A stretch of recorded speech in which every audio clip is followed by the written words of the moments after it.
बहुत स्वागत है आपका। एक 24 देख रहे हैं आप और मैं हूं आपके साथ ब्यूटी। देखिए, बिहार अब तकनीकी विकास की दिशा में एक नया इतिहास रचने जा रहा है। मुख्यमंत्री नीतीश कुमार ने राज्य के लिए एक दूरदर्शी और अभूतपूर्व घोषणा की है। बिहार में अब आर्टिफिशियल इंटेलिजेंस यानी कि एआई और सेमीकंडक्टर निर्माण उद्योग की स्थापना की जाएगी। इसके साथ ही डिफेंस इंडस्ट्रियल कॉरिडोर यानी रक्षा उद्योग गलियारे की नींव भी डाली जाएगी।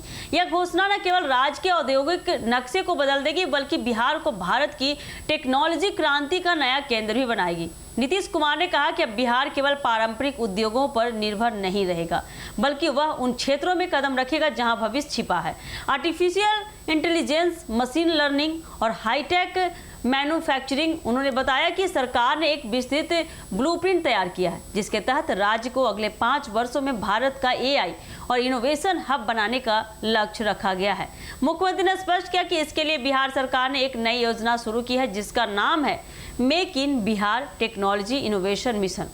इस मिशन के तहत पटना, गया और दरभंगा में एआई इनोवेशन सेंटर और सेमीकंडक्टर ट्रेनिंग हब स्थापित किए जाएंगे। इन केंद्रों में छात्रों और युवाओं को आर्टिफिशियल इंटेलिजेंस, रोबोटिक्स और चिप डिजाइन जैसी अत्याधुनिक तकनीकों की ट्रेनिंग दी जाएगी। नीतीश कुमार ने कहा कि बिहार के पास मानव संसाधन और बुद्धिमत्ता की कोई कमी ही नहीं है, बस दिशा और अवसर की जरूरत है। उन्होंने बताया कि सरकार देशी और विदेशी निवेशकों के साथ बातचीत कर रही है ताकि बड़े पैमाने पर पूंजी निवेश हो सके।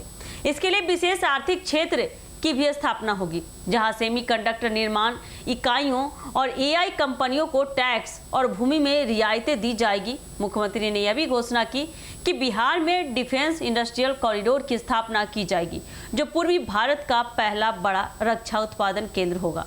इस कॉरिडोर के अंतर्गत बता दें, रक्षा उपकरण, इलेक्ट्रॉनिक पार्ट्स, ड्रोन और आधुनिक हथियारों से जुड़ी तकनीकों का निर्माण किया जाएगा। इसे बिहार न केवल उद्योग के क्षेत्र में बल्कि राष्ट्रीय सुरक्षा के क्षेत्र में भी एक अहम भूमिका निभाएगा। उन्होंने कहा कि बिहार को अब रोजगार की तलाश में बाहर जाने वाले युवाओं का राज्य नहीं बल्कि रोजगार देने वाला राज्य बनाना है।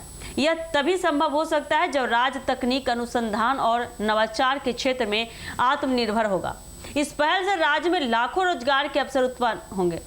शिक्षा संस्थानों के साथ मिलकर सरकार रिसर्च और डेवलपमेंट को बढ़ावा देगी ताकि बिहार का युवा वैश्विक तकनीकी मानचित्र पर अपनी पहचान बना सके।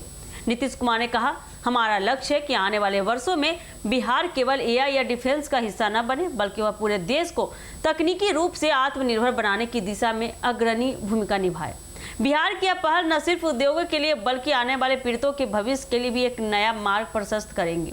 यह कहा जा सकता है कि अब बिहार सिर्फ इतिहास नहीं बनाएगा बल्कि भविष्य गढ़ेगा। तो आने वाले समय में काफी दिलचस्प होने वाला है कि नीतीश कुमार की इतनी बड़ी पहल राजनीति में कौन सा रंग लाती है और विपक्ष इस पहल से कितना प्रभावित होती है। तो देखने के लिए आप जुड़े रहिए हमारे एक न्यूज़ 24 के साथ। दीजिएगा इजाजत। धन्यवाद।